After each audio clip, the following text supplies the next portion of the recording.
Fabio Gava, ex parlamentare e assessore veneto e anche avvocato, esperto anche di diritto amministrativo. Si parla di terzo mandato. Esiste una via per cui si può aggirare, diciamo così, l'attuale fermo ai 3 mandati? Ma diciamo che stiamo assistendo a un dibattito un po' surreale, perché in realtà il vincolo del numero di mandati è legato a un principio che esiste in tutti i paesi del mondo, che deriva addirittura dal diritto romano, e cioè il principio dice simul stabunt simul cadunt.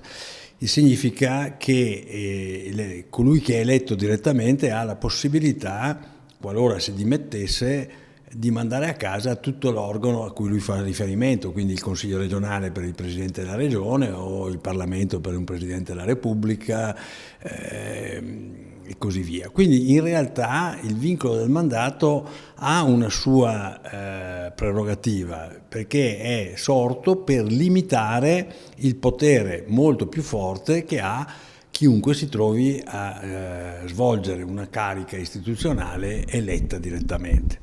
Quindi in realtà la strada c'è, è quella di ritornare ad un'elezione indiretta. Una volta in Consiglio regionale il Presidente veniva eletto dal Consiglio, addirittura nel primo mandato Galan il Presidente era indicato nella scheda ma poi eletto dal Consiglio. In quel caso il Consiglio è il vero sovrano, nel senso che può mandare a casa quel Presidente qualora il Presidente non faccia bene. Quindi se si vuole ritornare a non avere vincoli di mandato e rimanere anche 50 anni sulla sedia di Presidente della Regione, basterebbe modificare la legge regionale che ha recepito una legge nazionale.